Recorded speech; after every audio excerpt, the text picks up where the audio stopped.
Been cruising around Brooklyn, New York City, checking out the Haibike Trekking SRX. I've been a fan of high bikes in general and the trekking series for a while. I've reviewed a couple of the earlier models, and this is actually a 2016 model. I'm reviewing it towards the end of the year, and I wanted to call out that it is going to be carried forward, and I'm going to get some more information on that a little bit later. But I want to focus on this one because sometimes you end up getting good deals, and it's very similar. So, one of the first things I noticed about the high bikes is the frame design. It's kind of angular, and they've got this lower seat stay design like that. Just really cool. Kind of stands out. Even the paint is something that I like. Kind of this gray with a little bit of silver and blue accents. This bike's excellent for commuting because it's fairly sleek and efficient. If you look at the tires down here, we got Schwalbe Energizer Pro. That's like one of their higher end tires. 28 by 1.5 or like 700 by 38C. So, I call this out sometimes. To me, it's a little bit narrower for the electric bike world, where you end up with some of these fatter tires that provide a little bit of cushion, but it's not so thin. Like it's a really good size in my opinion. It's kind of right there, happy medium. Performance line, race guard, light skin. So this does have some lining, some puncture protection. So if you go over tacks or glass or stuff like that, you shouldn't have as high a possibility of getting a puncture or flat. I love the reflective sidewall stripes. That's the first thing, the elements of safety that you really want if you're commuting, you're in traffic. And I've been riding in a lot of traffic around here, and it's been kind of raining, and it's been sunny, and then it's been cloudy. The environment changes like that. It's just nice to have those extra consideration that's gone into the bike, and things like these lights. This one's really cool. It's adjustable. I believe it's 60 lux, so it's fairly bright. It's wired right into that battery pack, and a lot of the cables are internally routed too, so it looks really clean. This is one of the unique points right here. You can see some of the cables for the hydraulic brakes coming out, making a little bit of a jump there because this is a unique frame design versus frames that kind of drop down from here. I asked the Haibike team about this, or a representative from their team, and they said, yeah, this is supposed to make it maybe a little bit more comfortable the rear end, maybe have some flex or something. I'm not actually a frame expert, and I don't want to misspeak, but I welcome you to chime in if you have some feedback on the frame design. I just think it looks cool, and these bikes are fairly comfortable, but some of that's because this one has a suspension fork too. I'm going to come back to that. We've got a top light line in the back. That's another light wired right in on this really heavy duty rack. Okay, so this is Carrymore. I'm not as familiar with this company, but it looks kind of beefy. You can see it's even got this extra reinforcement plate here that attaches to the tubes. It's got a little fender strut. It's got a fender mounting point right here at the front of the rack, and then another one right there. So, and down there, it's solid. I'm not hearing it at all. It's not wiggling.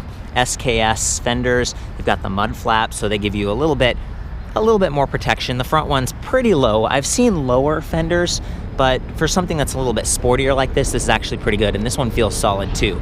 So that's important.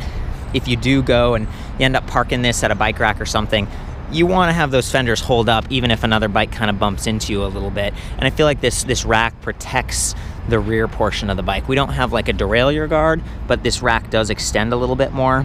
And the Shimano Dior shifter component here, the derailleur is a little bit higher end, so it should hold up a bit better. So yeah, coming back to this rack, it's got a couple little mounting points on it in addition to this spring latch that might work for some of the rack time accessories. Oh my gosh, the bike's getting away from us. And then we've got this nice adjustable length kickstand mounted really, really far back, so it's way out of the way of your crank arms and everything like that.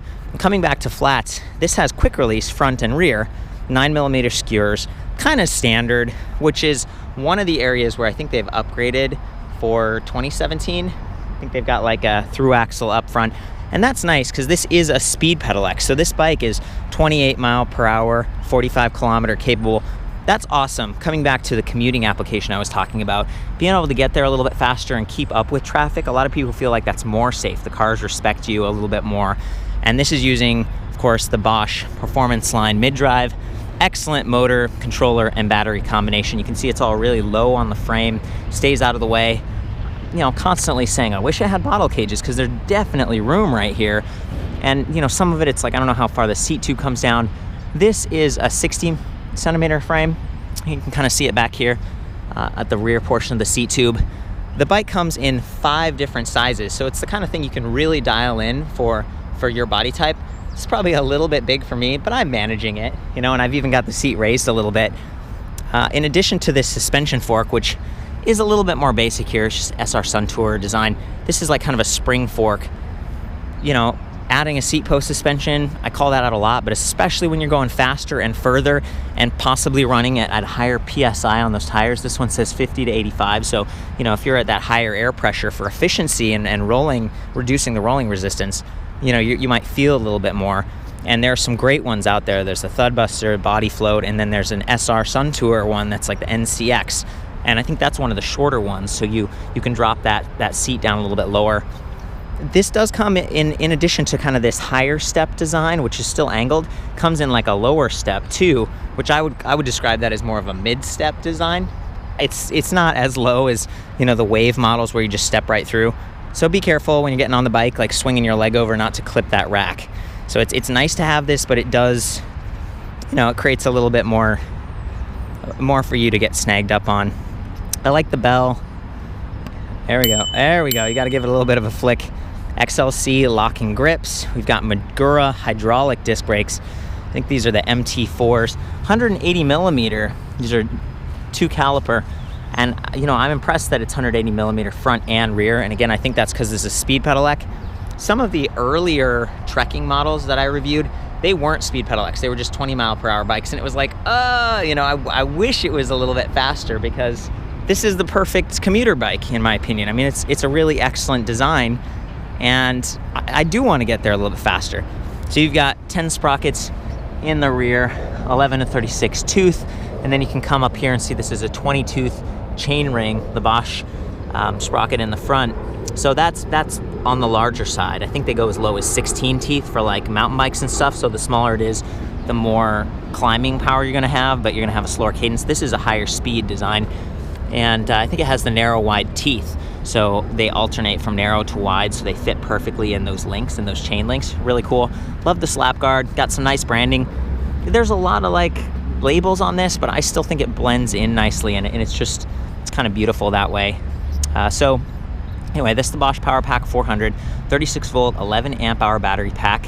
Slightly above average in terms of capacity, but just very efficient because it's powering this mid-drive down here. And the lights, I've heard, you know, some people like, oh, turn off the lights, you know, to save electricity. Those use like very, very little electricity because they're both LED. So I wouldn't worry too much about that. I'd focus on safety. The motor offers 350 watts of nominal output up to like 570, up to 63 Newton meters of torque. Very, very powerful, but quick and still efficient motor depending on what level of assist that you choose. And I think they've done a decent job integrating it. It's just got this plastic kind of casing around it. It's not quite as stylish and integrated as like some of the CX models where you see the motor kind of tipped up and really tight on the frame, but this one's a little bit more affordable. This bike is $45.99, so you are paying more. It's a Speed Pedelec, it's got the lights and everything. And I think for 2017, the price is going up to like $46.99, so $100 more, but you know, I'll get into that a little bit later. Love that in addition to this, you know, kind of custom rack that they've got here, with this, I should say, it's got this little latch thing. And again, I think that's for some of the rack time accessories maybe. Anyway, we've got some rack bosses down here. So if you took that rack off and maybe it got broken or something, you could still work with those. I love that. Love that the fenders are there, as I called out before.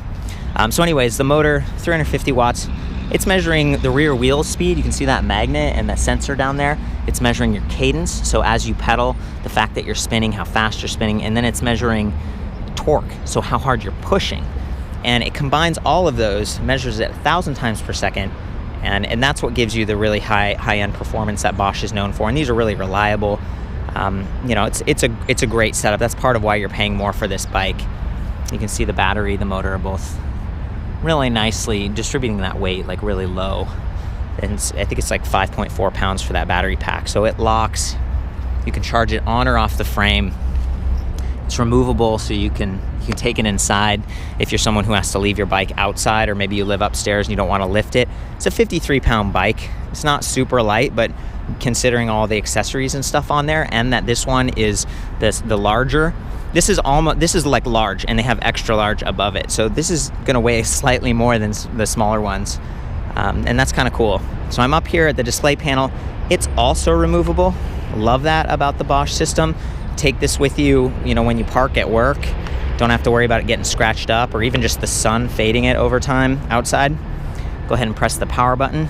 It's one step to get it turned on. And, it kind of boots up. Battery level at the top, there's 5 little bars, speed in miles per hour. And then if you press this I button here or over here, it cycles through some of these other sub-menus. So odometer, trip distance, clock, max speed, average speed, trip time. That's awesome. And you can see there's a little light bulb. That's what turns on the lights. I'm gonna go ahead and activate that, and you can see there's a light icon. This one's brand new. It's got the plastic on it, so I don't want to mess that up. And it kind of angles down, and it's just so cool looking. It's I like that. And then back here, it's full on bright outside right now, so you can't really get a great feel for it, but it is bright. And this is also backlit, and the display kind of swivels. So if you're getting a lot of glare on your ride, you can adjust that. So range is really cool.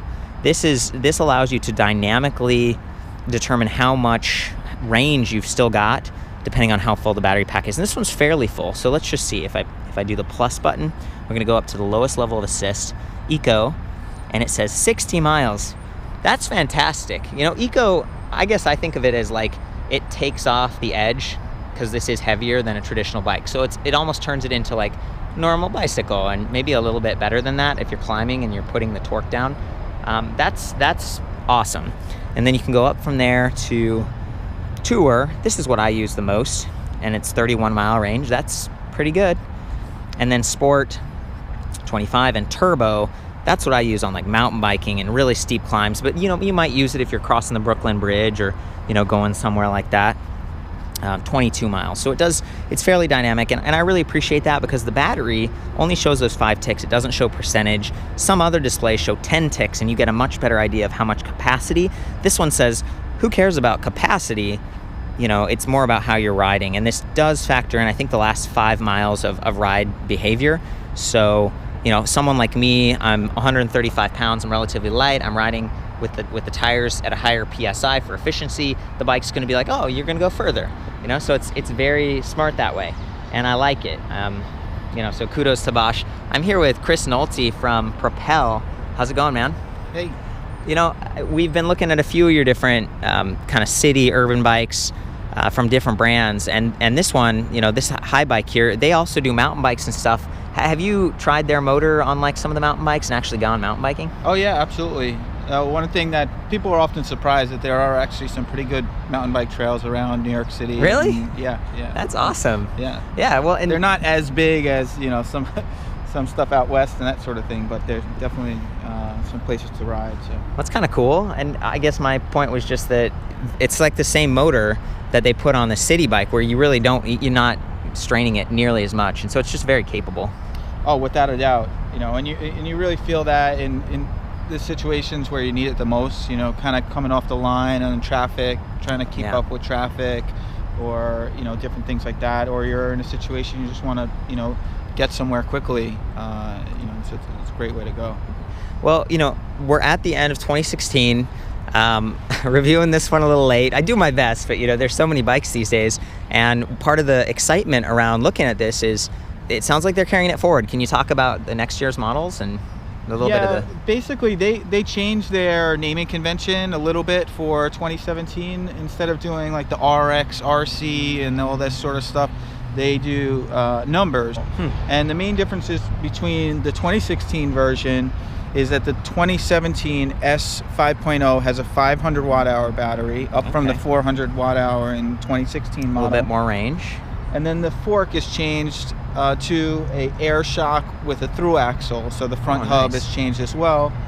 Just gives you a little bit more stability in the wheel, and beyond that, the air shock, it's a little bit more adjustability to it. That's and right. a little bit more comfort on that side. So a slightly higher end components. And one other change that they are making as well is they're changing the drivetrain. So they're doing a Dior XT derailleur in the rear and an SLX shifter up top. So Okay. some minor changes. Yeah, so it's not bad. And I think that, those are going to be available early next year. In the meanwhile, there still are a lot of these ones available, so there's always opportunities to kind of get deals on last year's models and stuff like that. So, Sure. those changes, I don't know if they're that dramatic. I mean, I think that some people will certainly appreciate them, and the value is definitely there. Yeah. But it's all depends on what you're looking for. Yeah, and if you're saving off of the retail price on this one because it's last year, this is still a fantastic bike. As you were talking, I'm just like, tapered head tube, USB charging port right here. There's a lot of little things. Can spend a lot of time with these bikes, just appreciating it. So thanks for the feedback, Chris. Can you go into, Dior versus Dior XT? Sometimes I'm just like, it's high end. What are the real differences as you get into the higher levels of shifters? Yeah, just slightly better components inside of the actual shifters, and it's also kind of the way that it shifts. Maybe you can change multiple gears at once, where some of the cheaper ones you can't change as many at the same time. So you have to be like, versus basically, yeah. Cool. And you can feel it, really. You can tell, and maybe the higher end ones, they might be less prone to go out of alignment because it's a little bit heavier duty. But there's always this balance. You want to have something that's heavy duty but also lightweight, so that costs a little bit more to make things in that way. Yeah, that's a good point, man. Cool, very cool. Celery saddle, that was another thing. Riding over here, I was like, this is pretty comfortable. Yeah. I'm like all about comfort myself and being able to dial it in, so the sizes and everything are really nice that way. Might be a good chance to hop on this, unless there's anything else you want to call out that you noticed. No, I think that's it. I mean, but I think the comfort is a big deal. If you notice, it's got a little bit of rise to the stem and these rise bars. That's right. These make a big difference actually in the comfort of the bike. As far as your riding position, we find that a lot of people who ride in these electric bikes, they want to be sitting upright a little bit more, not super sporty, kind of leaned over.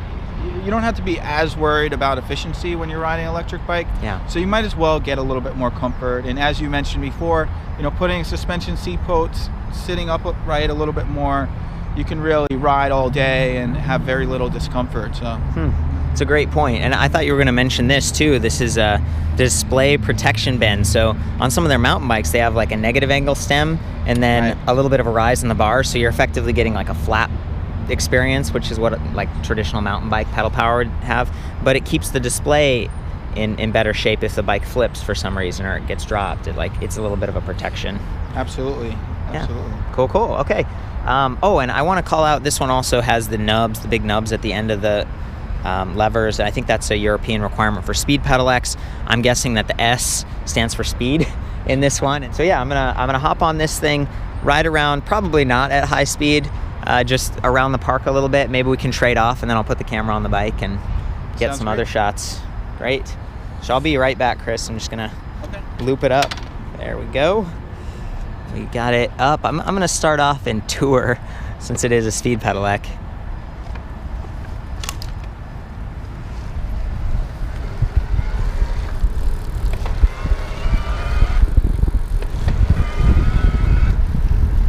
You can hear that electronic whir. I'm in the highest level. Oh wow, actually I'm not in the highest level. Now I'm in the highest level. Let's do that. And it does have shift sensing, so it's designed not to mash the gears quite as much and help, maintain that drivetrain.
think we're gonna have to drop that seat for you a little bit, bud.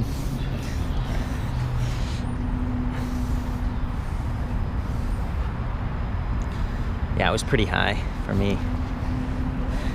I'll just hop on that one. You might need to turn it on here.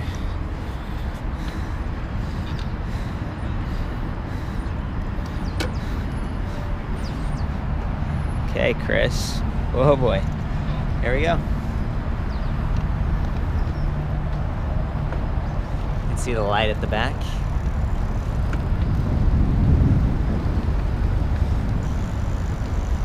Looking good. I really can't hear the motor.